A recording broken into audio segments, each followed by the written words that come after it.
llenas mi espacio, llenas mi vida, me iluminaste como el sol, quiero que crezcas y todo.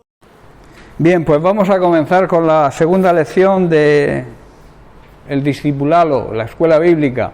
Sabéis que se titula Fundamentos básicos para la vida de un cristiano, para la vida cristiana. La segunda lección se titula El discipulado, importancia y costo.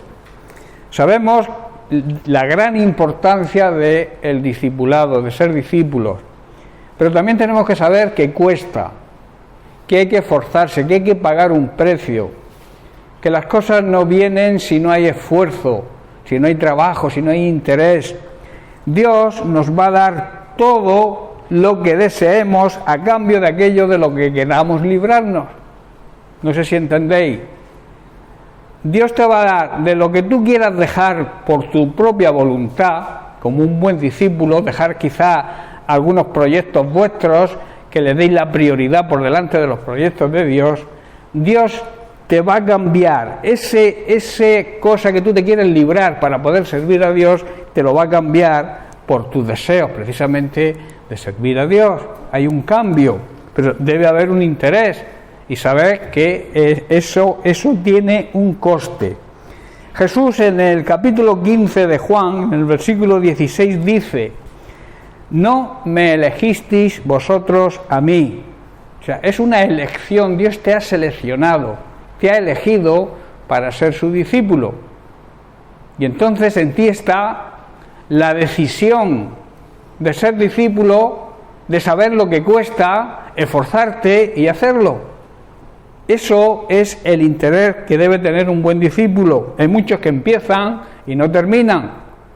La labor de un verdadero discípulo y el interés de un verdadero discípulo es lo que empieza, terminarlo. Por eso cuando empezamos esta escuela bíblica, yo lo dije claramente: el que no esté dispuesto a terminar, que no empiece. Porque está fatal ver cómo personas se desaniman, por lo que sea, porque no se quieren esforzar, empiezan cosas y no las terminan. ¿Sabéis cómo la Biblia llama a ese tipo de personas? Personas de doble ánimo, personas inseguras, personas que hoy piensan una cosa y mañana piensan la contraria. Hoy decido, pero mañana pienso, es que la decisión que tomé no, como que no me va y lo dejo. Son personas de doble ánimo. Doble ánimo significa que tienen doble alma, porque la palabra ánimo viene de alma. O sea, quiere decir que es una lucha interna. Son personas que siempre están luchando consigo mismo. Por querer hacer las cosas hay una buena voluntad por un lado, pero por otro lado existe el lado contrario. Por eso tenemos que ponernos de acuerdo a la palabra de Dios y esforzarnos y ser valientes. Y como he dicho, lo que empecemos debemos terminarlo. Por eso dice: no me elegisteis vosotros a mí, sino que yo os elegí a vosotros. Y añade: y os he puesto para que vayáis y llevéis fruto. Un buen discípulo siempre dará fruto. Un buen discípulo, su intención, al ser discipulado, a aprender de un maestro del maestro, la intención es dar fruto. ¿Cuál es el fruto del discípulo? Hacer discípulos. La frase es discipulado para discipular. Esa es la clave del verdadero discípulo. Tiene que tener esa frase en su mente: yo he sido discipulado para hacer discípulos, ¿verdad? Y luego dice: y que vuestro fruto permanezca, o sea, se mantenga, para que todo lo que pidierais al Padre en mi nombre, Él os lo dé. Hay una gran promesa cuando nosotros damos fruto. Hay una gran promesa cuando hacemos nuestra labor de discípulos, al cual el mismo Cristo nos ha elegido. Y nos promete que todo lo que pidiéramos al Padre, cuando actuemos de acuerdo a ese llamamiento, a ese llamado, Dios nos lo va a proveer. Es Dios quien nos da todo lo que necesitemos cuando nosotros hacemos el trabajo que nos ha delegado. Luego hablaremos de la Gran Comisión, se habla mucho de la Gran Comisión, pero es que es la esencia del discipulado, llevar a cabo el encargo de Jesús. Es Dios quien nos ha escogido, hermanos, y esto, aparte de una gran responsabilidad, es un gran privilegio, que Dios te haya escogido con el propósito de hacer su obra en este mundo, de llevar almas a los pies de Cristo. No debería ser para un buen discípulo una carga, sino algo precioso, un privilegio. Pero claro, todos los privilegios tienen responsabilidad y tenemos que tener la responsabilidad de hacer lo que Dios nos manda que hagamos. No basta con escuchar. Dios no te va a pedir cuentas o no te va a decir, oye, ¿qué oíste de mí? Sino, ¿qué hiciste con las órdenes que yo te di? Yo sabía que tú, padre, querías esto, pero yo por este motivo, por aquello, por acá no pude. Dios no te va a pedir cuenta de que por qué no pudiste. Él te va a exigir, te elegí con un plan y con un propósito y no has dado fruto. ¿Estáis comprendiendo? Entonces, seguimos. En Lucas capítulo 14, leemos a partir del verso 26. Aquí Jesús muestra cuál debe ser la primera prioridad de un discípulo. Dice así el verso 26, si alguno viene a mí y no aborrece, esta palabra aborrecer no significa que tú odies, porque dice a tu padre, a tu madre, a tu mujer, a tus hijos, a tus hermanos o a tus hermanas. Lo que Jesús aquí está diciendo, que no debemos poner en primer lugar ni a nuestro padre, ni a nuestra madre, ni mujer, ni hijos, ni hermanos, ni hermanas, sino que la prioridad tiene que ser Dios. Y si la prioridad es Dios, nunca vas a aborrecer a tu familia, sino por el contrario, Él te va a dar la necesaria y las oportunidades para poder demostrarle a tu familia que la amas, pero primero debes amar a Dios. La prioridad tiene que ser Dios, y Dios no te va a decir que abandones a tu padre, abandones a tu mujer, abandones a tus hijos. Al contrario, cuando tú le das prioridad a Dios, Él te encamina, te encauza tu vida hacia hacer el bien a los demás, y sobre todo a tu familia, en primer lugar, y luego a la familia de la iglesia, y luego a todos, porque una de las características del fruto del Espíritu Santo es la benignidad. Y sabéis que la benignidad provoca el hacer el bien a los demás, siempre hacer el bien. Y como tenemos al Espíritu Santo, y eso es una cualidad del Espíritu Santo, debemos ser benignos, o sea, tendencia a hacer el bien. Dice, por tanto, si alguno viene a mí y pone en primer lugar a su padre, a su madre, a su mujer, a sus hijos, hermanos y hermanas, y aún también su propia vida, no puede ser mi discípulo. Está bien claro, ¿no? Para poder ser discípulos de Jesucristo, tenemos que darle la prioridad a Él. Que Él sea lo primero. Y entonces va a proveer todo lo necesario para que cumplamos con nuestra familia, con nuestros padres, con nuestros hermanos, con nuestros hijos, nuestra esposa, nuestro esposo. Y luego añade, y el que no lleva su cruz y viene en pos de mí, no puede ser mi discípulo. ¿Qué significa esto? Si no cargas tu propia cruz para crucificar tu yo, tu ego, si no le das prioridad a mis planes, está diciendo Jesús, por delante de los tuyos, y me sigues, me imitas, no puedes ser mi discípulo. ¿Dios está en contra de los planes que nosotros tengamos? No. Hombre, si están fuera de su voluntad, si no están alineados con su palabra, sí está en contra de esos planes. Lo que aquí está diciendo Jesús es que no debemos priorizar nuestro plan al plan suyo. Si nosotros priorizamos el plan de Dios, Dios va a hacer que nuestros planes, si están de acuerdo a su palabra, se cumplan. Nuestros proyectos, nuestros deseos. ¿Estáis comprendiendo? A veces es que no entendemos bien lo que la palabra de Dios dice, es que el Señor dice que tengo que dejarlo todo para seguirle. No está diciendo eso. Dice que tienes que priorizar el plan de Dios sobre tus planes. Que tú planifiques tu vida primero en el plan de Dios y luego tus planes, si están de acuerdo a la voluntad de Dios, Dios te va a apoyar en eso y lo vas a conseguir. ¿Estáis comprendiendo? Por eso luego habla de la valoración de lo que cuesta ser un buen discípulo y cómo decidir serlo.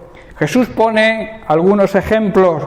En el verso 28 dice: ¿quién de vosotros, queriendo edificar una torre, una casa, no se sienta primero y calcula los gastos, a ver si tiene lo necesario para acabarla? En otras palabras, si decides ser un discípulo de Jesús, un discípulo verdadero, debes calcular el precio, el coste que tienes que pagar. Está poniendo un ejemplo de una cosa natural, del que empieza a construir una casa, pero espiritualmente está hablando de la construcción de tu vida. ¿Cómo debes edificar tu vida? ¿De qué manera puedes edificar tu vida? Y tienes que calcular, cuando tú decides seguir a Cristo y seguir a Cristo como Él es digno, como Él se merece, tienes que valorar el coste que tienes que pagar. Nadie dijo que fuera fácil, ¿verdad? Pero es que a Jesús tampoco le fue fácil. Él, para cumplir su ministerio, para cumplir los planes de Dios, el Padre, tuvo que morir. Y no solamente morir, sino primero padecer un martirio insoportable, una muerte indigna. Murió entre malhechores. Y él no había pecado. Él era completamente inocente. Hay quien dice, incluso personas no creyentes, que la mayor injusticia que se ha cometido jamás se cometió con Jesús. Y es una realidad, y lo dicen incluso personas no creyentes, porque mataron a una persona siendo inocente, mataron a una persona que hablaba de amar a los enemigos, mataron a una persona que ayudaba a todo el que veía en necesidad. Y eso es una tremenda injusticia, ¿verdad? Entonces, ¿pagó Jesús un precio? Entonces, el buen discípulo tiene que saber que debe morir a su ego, a su yo. Eso es lo que significa coger la cruz, coger el camino que cogió Cristo. Pedro le dijo: yo te seguiré hasta la muerte. En una reacción, un sentimiento o una emoción. Pero cuando vino el problema serio de verdad, que prendieron a Jesús, salió corriendo, lo abandonó. ¿Por qué? Porque había que pagar un precio y Pedro y los discípulos no estaban preparados para pagarlo.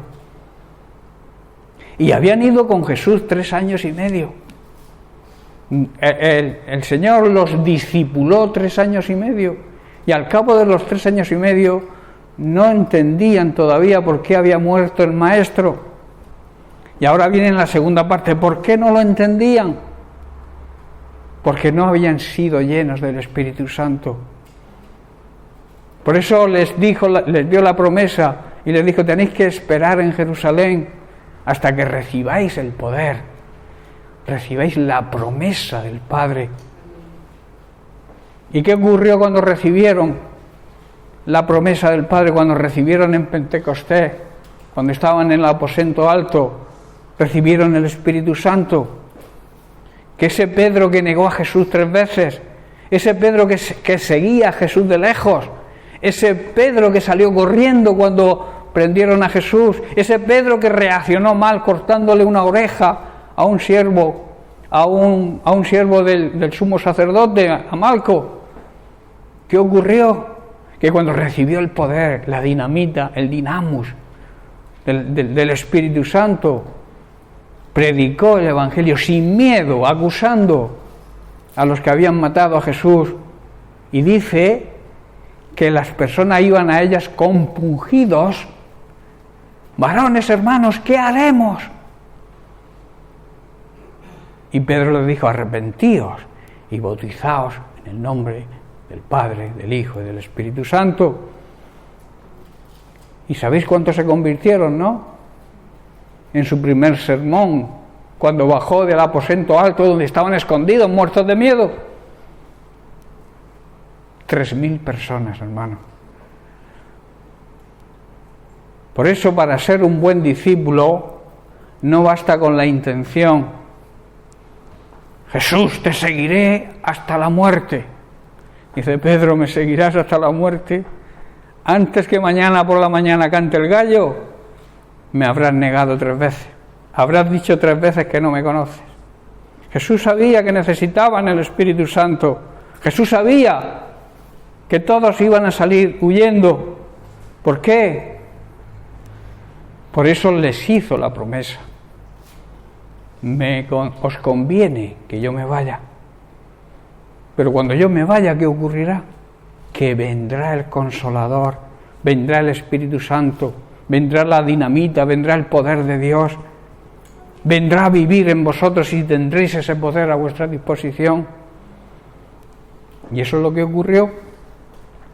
Por eso hay que valorar, como digo, porque ¿quién de vosotros, queriendo edificar una casa, no se sienta primero y calcula los gastos? Si tú has decidido ser discípulo, tienes que calcular el costo y estar dispuesto a pagar el precio. Si no, serás un oyente más, empezarás a ser discípulo y cuando te des cuenta de la realidad del precio que hay que pagar, lo dejarás. Pero si en ti está el ansia, el anhelo que había en Jesús de que las almas fueran salvas, tú vas a pagar ese precio y vas a seguir adelante, pase lo que pase. ¿Estáis entendiendo? Por tanto, si decides ser un discípulo verdadero, debes calcular el costo que has de pagar. Y el verso 29 dice: no sea que después que hayas puesto el cimiento, eso significa una vez que has empezado a ser discipulado y no puedas acabarlo, todos los que vean te comenzarán a burlarse de ti. Mira, este hombre empezó pero no ha podido terminar. Pone la simbología de la casa, pero también habla en el tema espiritual. Los demás te dirán: mira, no, te comprometiste al principio, pero no has terminado, porque no calculaste que tenías que pagar un precio. Versículo 31 pone otro ejemplo. Dice: ¿qué rey al marchar a la guerra contra otro rey no se sienta primero y considera si puede hacerle frente con 10.000 a aquel que viene con 20.000? Esto habla de sabiduría, de astucia, de calcular, decir, bueno, son el doble, hay 2 contra 1, ¿qué debo hacer? Una persona sabia, una persona hábil, una persona que tenga astucia, que calcule, dirá: no, yo voy a esperar, voy a mandarle una embajada y voy a pedirle la paz. ¿Verdad? ¿Cuántas personas se lanzan a la guerra sin estar preparados? ¿Cuántos supuestos discípulos fracasan en su discipulado porque no han sido bien discipulados, o bien porque no han tenido buenos maestros, o bien porque ellos no se han dejado discipular y se lanzan a la guerra y salen derrotados? ¿Verdad? Eso es lo que está tratando de explicar Jesús ahí, con esta simbología del rey que se enfrenta a otro rey con el doble de soldados en contra.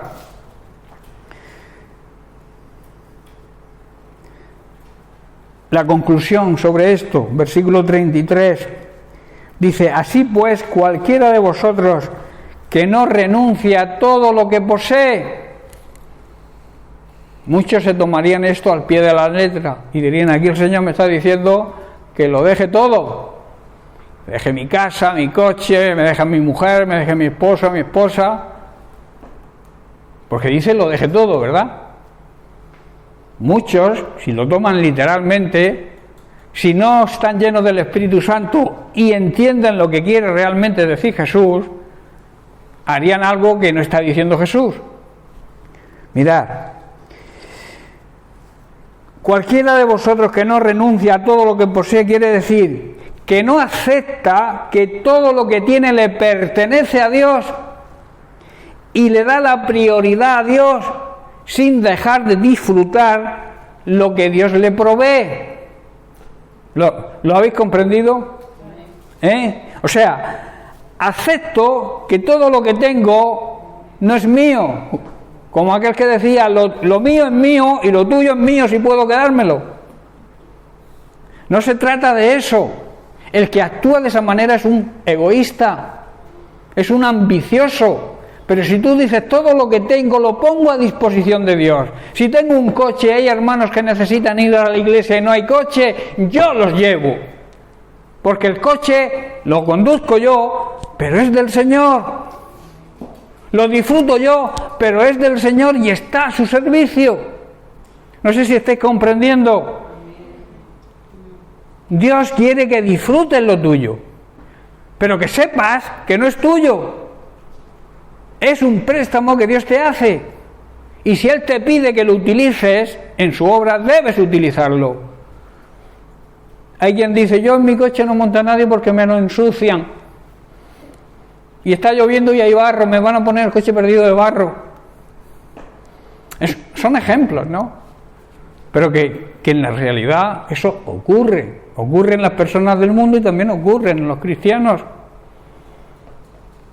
Hay personas que ven andando a hermanos y miran para el otro lado haciendo como que no lo han visto por no montarlos en el coche, porque se lo estropean o no lo invitan a casa, o yo qué sé.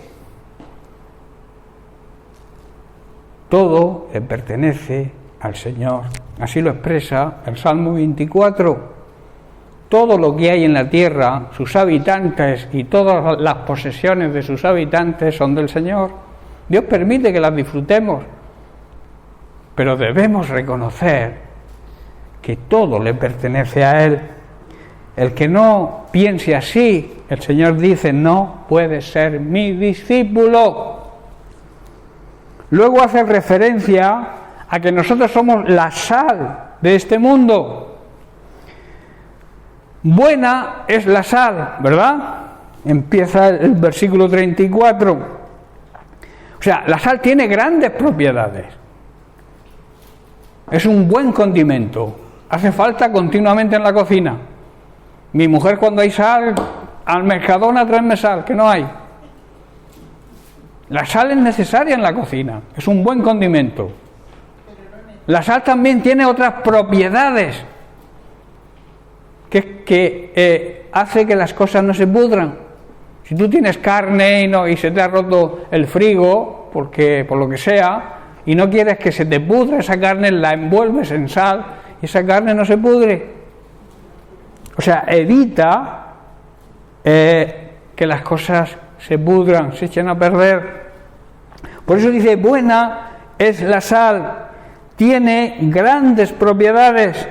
Mas si la sal se hiciera insípida, ¿qué significa insípida? ¿Qué significa que la sal se haga insípida? Significa que la sal pierda sus propiedades.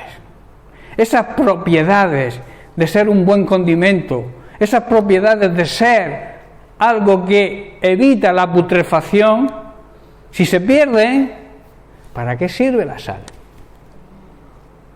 En la cocina ya no hace falta. Y para guardar alimentos tampoco, porque ha perdido sus cualidades. ¿Con qué será sazonada? ¿Con qué se sazonará? A ver si me sale. ¿Qué es sazonar? ¿Qué significa sazonar? Que las cosas estén en su punto. Que las cosas lleguen al punto de madurez que necesitan. O también habla del estado de perfección en una determinada línea.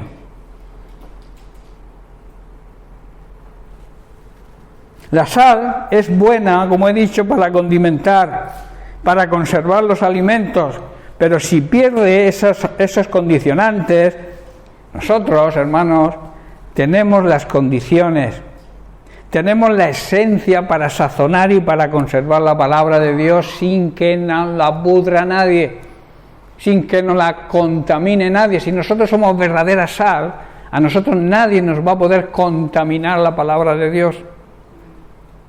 Por eso, si somos la sal, debemos proteger de alguna manera la palabra de Dios para que nadie, a través de dejarla sin sal, se pudra. No sé si estáis comprendiendo el significado espiritual de esto. Nosotros, como la sal que somos, aparte de ser un condimento para el mundo, ser algo agradable para la gente que nos rodea, también debemos conservar la palabra de Dios fiel a como Jesús la predicó. Si nosotros perdemos esa sal, se nos van a meter doctrinas falsas seguro, y la sal no podrá cumplir su función. ¿Estáis comprendiendo? Entonces, si pierde su esencia, si la sal pierde su esencia, si nosotros como cristianos que somos la sal perdemos las cualidades y la esencia de la sal, ¿para qué servimos? ¿Estáis entendiendo? ¿Para qué servimos que Dios diga que somos la sal si hemos perdido nuestras cualidades? Si hemos perdido esa gracia de darle sabor a la vida y que las personas lo vean y podamos transmitirle esa vida nuestra a los demás, o sea, sazonar a todos aquellos que nos rodean. Pero si hemos perdido, si no hemos vuelto insípidos, si hemos perdido las condiciones, el condimento y el poder de perseverar, de preservar la podredumbre, no servimos para nada.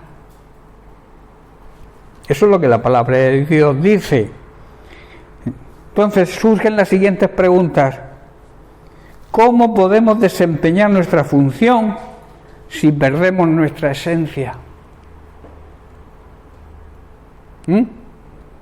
¿Cómo? Imposible. ¿Cómo podemos ser, por tanto, buenos discípulos? Manteniendo las condiciones de la sal, en este sentido. Porque dice el verso 35, no sirve ni para la tierra ni para el muladar, es inútil, la arrojan fuera. Y luego dice, el que tenga oídos para oír, que oiga. El que quiera aplicarse el cuento, que se lo aplique. El buen discípulo oye y se aplica la palabra, la entiende y se esfuerza por ser esa sal que este mundo necesita y la Iglesia también necesita para que la palabra no sea contaminada. ¿Sabéis que las cosas contaminadas producen enfermedad e incluso hasta la muerte? Estoy hablando en el sentido espiritual, que las falsas doctrinas producen la muerte espiritual. Es como un veneno que te bebes. Por eso, ojo con las falsas doctrinas. Ojo con los falsos ministros, ojo con las falsas iglesias que se están levantando como setas en el campo, como chiringuitos, como yo digo, como negocios, con buena palabrería, eso sí, pero lo que tratan es de quitarte la esencia, hermano, de que dejes tus funciones y que el diablo pueda reinar en este mundo. ¿Estáis conmigo? ¿O estáis contra mí? La sal sin sabor, la sal sin su esencia, sin sus cualidades, no sirve ni para la tierra ni para el abono. ¿Sabéis qué hacen con la sal cuando se hace insípida, cuando pierde sus cualidades? ¿Sabéis en qué la emplean? En echarla sobre la hierba. ¿Y sabéis qué produce en esa hierba? Que se seca. Eso es lo que le queda a la sal insípida. que produce muerte. Solamente produce muerte. Y en el lado espiritual, cuando dejamos nuestra esencia, cuando perdemos la esencia de la sal que somos, lo que producimos en los demás es muerte espiritual. ¿Estás comprendiendo?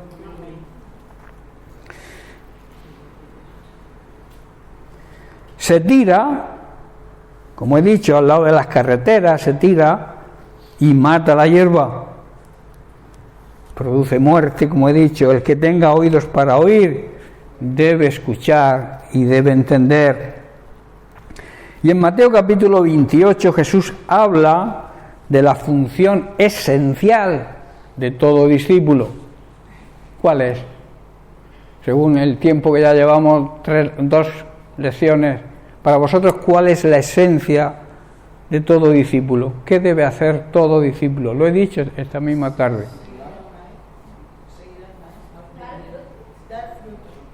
Hacer discípulos, dar fruto. Sí, que dar fruto. Y lo has dicho bien. Dar fruto. La misión de todo discípulo es hacer discípulos. Por eso la Gran Comisión no habla de traer creyentes a la iglesia, ni que la iglesia esté formada por creyentes. El llamamiento de la Gran Comisión es ir y hacer discípulos. En otras palabras, habéis sido discipulados porque Jesús les estaba hablando a sus discípulos, aunque es de aplicación para nosotros hoy, les estaba hablando a sus discípulos que habían estado 3 años y medio siendo discipulados por Él. Y les estaba diciendo, id vosotros y haced discípulos, enseñándoles a los demás lo que yo os he enseñado, enseñándoles sobre todo a obedecer mis mandamientos. Esa es la clave de la Gran Comisión. Hacer discípulos. Los discípulos y nosotros, si nos dejamos discipular, estamos preparados para hacer discípulos. Por eso Jesús, cuando partió, momentos antes de irse a la presencia del Padre arriba al cielo, les dijo esto. Dijo, id, mandamiento, y predicar el Evangelio, ¿a quién? A todas las naciones. O sea, que tenéis que predicar, donde quiera que estéis, predicar el Evangelio. Y hacer discípulos. Discipular. Jesús se acercó y les habló diciendo, toda potestad me es dada en el cielo y en la tierra. O sea, tengo autoridad en el cielo y en la tierra. Por tanto, ahí estaba, por tanto significa, yo os transmito, os traspaso esa autoridad a vosotros. Id y haced discípulos a todas las naciones, bautizándolos en el nombre del Padre y del Hijo y del Espíritu Santo. Y luego el versículo 20, que también es sumamente importante, que es la segunda parte que yo digo de la Gran Comisión, enseñándoles que guarden, que significa que obedezcan todas las cosas que os he mandado. Y luego nos hace una tremenda promesa. Dice, he aquí yo, no es que estaré, estoy. Él está aquí, hoy. Él está contigo cuando tú desempeñes tu discipulado, cuando tú trabajes en tu discipulado, cuando tú le hables a otra persona de Cristo, Él está ahí contigo. Porque es su promesa, yo estaré con vosotros todos los días. ¿Hasta cuándo? Hasta el fin del mundo. Dicho de otra manera, Jesús se acerca a sus discípulos y se acerca hoy a nosotros y nos dice, tengo toda la autoridad porque se me ha sido delegada a mí en el cielo y en la tierra. Y tengo la autoridad, escuchad bien, para encargaros que vayáis y hagáis discípulos.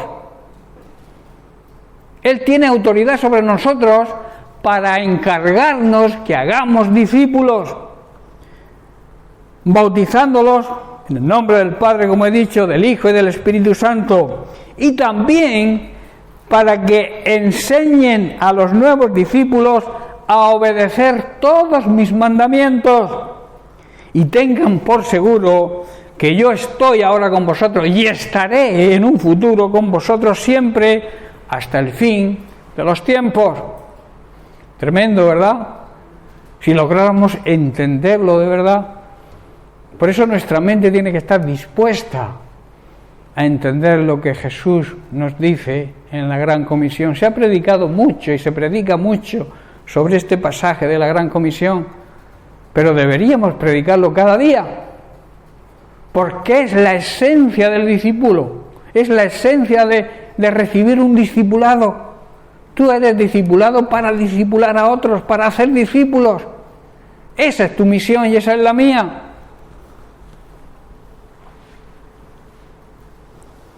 En Lucas capítulo 9, versículo 23, leemos: si alguno quiere, dijo Jesús, venir en pos de mí, niéguese a sí mismo, tome su cruz cada día, cada día debemos tomar la cruz, porque cada día revive nuestro viejo hombre, y cada día debemos tener la cruz cerca para crucificarlo. Y muchos, en vez de crucificarlo, lo alimentan. Por eso dice: vivid en el Espíritu y no alimentéis, no satisfagáis los deseos carnales, los deseos de vuestro viejo hombre.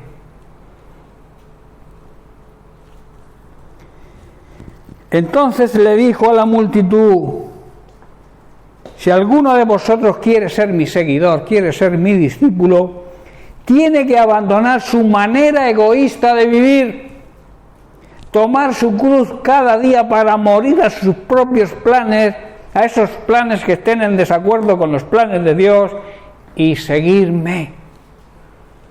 Es lo que Jesús está diciendo.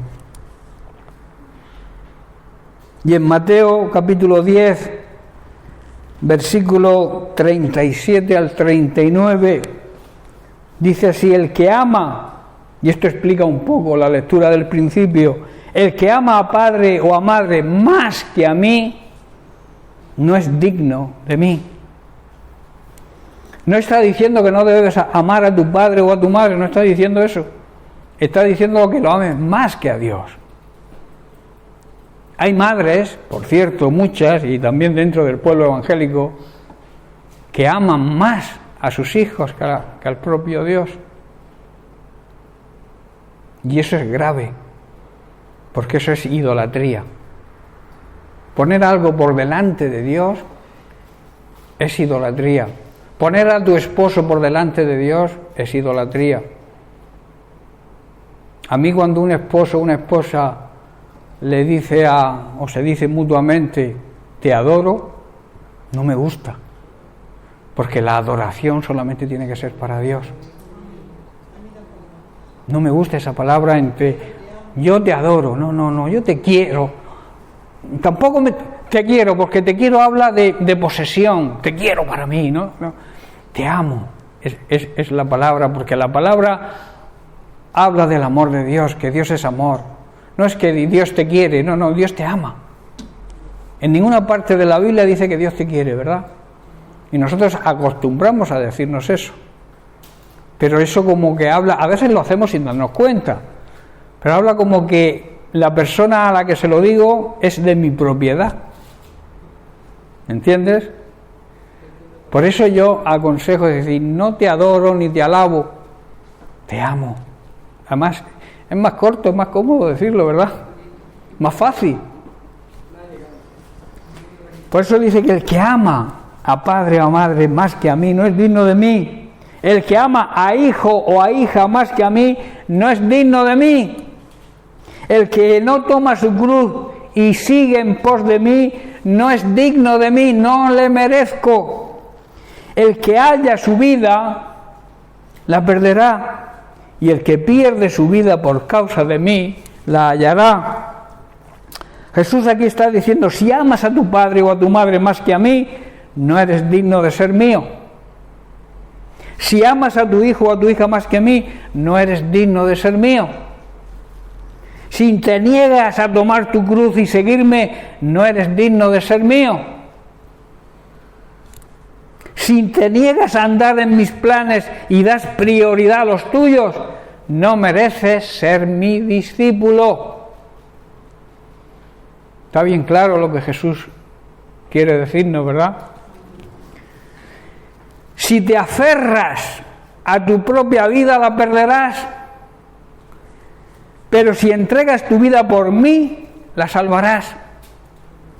Dicho de otra forma, si sigues aferrado a tu manera de vivir, pensando solo en ti, estarás desperdiciando tu vida. En cambio, si dedicas tu vida a la obra de Dios, no la perderás. Tremendo, ¿verdad? Qué bonita es la palabra de Dios. Y qué grandes beneficios nos va a traer a nuestra vida cuando la entendamos y sobre todo cuando la pongamos por obra. Dios, si te exige algo, es para nuestro bien. Si Dios te dice, te marca unos parámetros, como muchas veces, y yo lo he repetido muchas veces, el pecado no es lo que yo creo que es pecado. Amar a Dios no es lo que yo creo que es amar a Dios. Obedecer a Dios no es lo que yo pienso que debo obedecer o no. Amar a Dios significa amarlo como Él dice que hay que amarlo. Con todo nuestro ser, espíritu, alma y cuerpo. El pecado es lo que la palabra de Dios, lo que Dios dice que es pecado. No lo que yo opino. Yo lo que hago no es pecado según tú, pero según la palabra de Dios, según Dios, ¿es pecado o no es pecado? La palabra de Dios tiene que ser el filtro. ¿Sabéis que la palabra de Dios nos desnuda? Ante la palabra de Dios nos quedamos desnudos porque la palabra de Dios trae a luz todo lo que tratamos de esconder. Si queremos seguirla, claro. Si somos religiosos y cogemos de la Biblia lo que nos interesa, pues claro, pero así no funciona. La Biblia dice lo que dice, no lo que yo quiero que diga. Y amar a Dios es amar como dice la Biblia que hay que amarlo, como Él mismo dice cómo hay que amar a Dios. Y de la misma manera que amamos a Dios, debemos amar a nuestro prójimo. Hay quien dice que ama a Dios y no se lleva bien con nadie de la iglesia. Y no se habla con nadie. Eso no cuaja, eso no cuadra. La ley de Dios, hoy no sé si ha sido hoy o fue ayer, el pan de vida, trataba sobre la ley de Cristo. Muchos dicen, es que ahora mismo no tenemos ley, no estamos bajo la ley era del antiguo pacto. Eso no quiere decir que si Dios nos ha liberado de 600 mandamientos que había en el antiguo pacto o más, no quiere decir que ahora estemos sin ley. Estamos bajo la ley del nuevo pacto, que es la ley de Cristo. Y la ley de Cristo se resume en dos cosas: amar a Dios sobre todas las cosas y a tu prójimo como a ti mismo. Esa es la ley de Cristo. Si tú cumples esos dos mandamientos, estás cumpliendo todo lo que Dios te exige. ¿Verdad? Si tú cumples, si tú amas a Dios por encima de todo, incluso de tu familia, de tus padres, tú amas a Dios sobre todas las cosas y amas a tu prójimo, al que está cerca de ti, sea creyente o no sea creyente. Si tú amas, si no es creyente, tu amor lo debes demostrar llevando a cabo la gran comisión. Y si es creyente, ayudándole en su necesidad, en lo que tú puedas ayudar. No sé si estáis entendiendo. Cuando tú cumples esos dos mandamientos, estás cumpliendo la ley del nuevo pacto. Por eso se resume. Cuando llegó un escriba y le preguntó a Jesús: Maestro, ¿cuál es el mandamiento más importante, más grande que hay? Dice: amarás a Dios sobre todas las cosas. Y el segundo es semejante. O sea, está al mismo nivel. Por eso digo que si tú dices que amas a Dios, tienes que amar de la misma manera al prójimo, al que está cerca de ti. ¿Estáis comprendiendo? No se puede amar a Dios, de verdad, si no amamos a nuestros semejantes. Es imposible. Por eso dice, si sigues aferrado a tu manera de vivir, a como tú crees que debes vivir, pensando solo en ti, estarás desperdiciando tu vida. Y la vida es muy corta, hermanos. No debemos perder el tiempo, no debemos desperdiciar nuestra vida. Pero dice y añade, si te dedicas a la obra de Dios, si te dedicas a extender, a que su reino avance, no la perderás. En otras palabras y en resumen, si estás de acuerdo a Dios y le obedeces, te salvas. Si no estás de acuerdo a Dios y lo desobedeces, te condenas. Así de claro. Si estás de parte de Dios, tu vida merecerá la pena. Si estás de parte de tu propio ego, de tu propio yo, tu vida no va a merecer la pena. Existirás, como yo suelo decir, pero no vivirás. Hay personas que existen, pero no viven. Y eso es tremendo, porque la vida es bonita, y sobre todo la vida en el Espíritu, la vida con el Señor. No desperdiciemos nuestra vida dándole prioridad a aquello que no merece la pena. Mandemos tesoros al cielo. Allí no vas a encontrar tu coche ni tu casa. Allí vas a encontrar aquellas cosas que hayas mandado espiritualmente hablando. El fruto que hayas dado en tu vida aquí en la tierra es lo que te vas a encontrar allí. Lo demás se queda aquí. No te lo vas a llevar, por mucho que te empeñe, además. No te va a servir allí para nada. Recuerda la promesa de Dios, y estoy terminando. Recuerda la promesa de Dios. Leemos en Mateo capítulo 6, a partir del verso 31. Dice, así que no andéis preocupados todo el rato diciendo qué vamos a comer, qué beberemos, qué ropa nos vamos a poner. A veces nos pasamos la vida haciéndonos estas preguntas, pero yo siempre digo que un buen cristiano, un buen discípulo, abre el frigorífico y siempre tiene algo que comer. Dios siempre provee, porque es fiel a sus promesas. Ningún hijo de Dios va a mendigar pan, ni su descendencia, dice también. Eso es tremendo, y si lo entendemos funciona. Si no lo creemos y no lo entendemos, no funciona. Dice, esas cosas dominan el pensamiento de las personas incrédulas. O sea, las personas incrédulas sí se hacen esas preguntas. Pero vuestro Padre Celestial ya conoce tus necesidades. ¿Sabéis que el Padre conoce tu necesidad? ¿Lo sabes? Pues despreocúpate, busca el reino de Dios y despreocúpate de tu necesidad, porque el Señor, nuestro Padre Celestial, ya la sabe. Por eso dice el versículo 33, busquen el reino de Dios por encima de todo lo demás, lleven una vida justa y Él os dará todo lo que necesite. ¿Por qué no creemos esa gran promesa del Señor?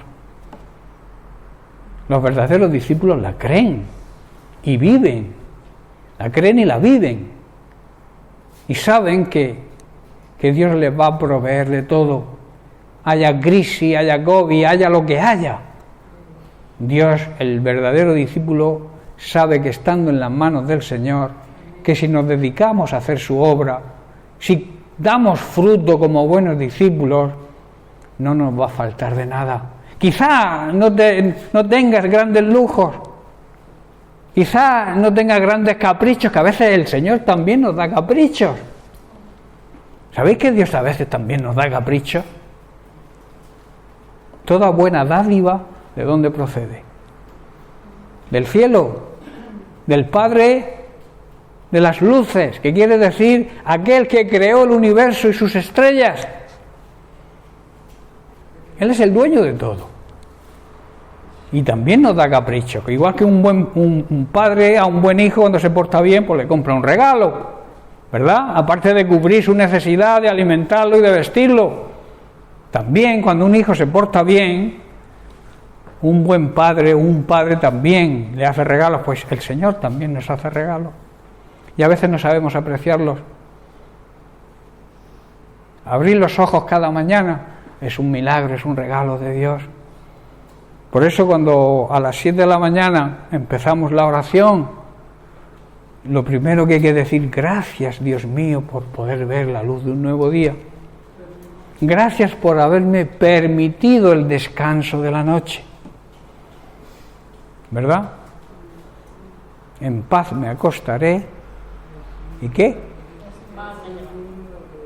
¿Cómo? En paz. ¿Por qué? ¿Por qué? Porque solo tú me haces vivir confiado. Un buen discípulo se agarra a ese versículo, duerme, aunque esta noche es difícil dormir, pero no por los problemas, sino por el calor que hace, ¿no? Y a veces nos levantamos cansados, porque no hemos podido dormir. Yo a veces me paso la noche de los pies a la cabeza, de la cabeza a los pies. Pero bueno, el calor también hace falta. Sabéis que se abren los poros de la piel y por ahí salen las impurezas que haya, ¿verdad? El sudor es bueno. O sea, todo lo que Dios permite que nuestro cuerpo haga y nuestro cuerpo recibe, está en su voluntad y es por un motivo. No conviene pasarse, porque si tú te pones a las 3 de la tarde con un sol de estos y te tiras 1 hora al sol, seguro que te va a dar una insolación y te va a ir al otro barrio seguramente. Pero las cosas en su medida y en su medida manera y en su manera justa, todo es bueno. El frío, el calor, la lluvia, el viento, todo es necesario. Seguimos. Busquen, y termino, busquen el reino de Dios por encima de todo lo demás. Lleven una vida justa y Él les dará todo lo que necesiten, porque demostraréis que sois verdaderos discípulos. Dedicar su vida a servir a Dios y no preocuparnos de nuestra necesidad es el enfoque que hace un buen discípulo. Amén. Bien, pues lo vamos a dejar aquí, seguiremos la semana que viene. Llenas mi espacio, llenas mi vida, me iluminaste como el sol. Quiero que crezcas.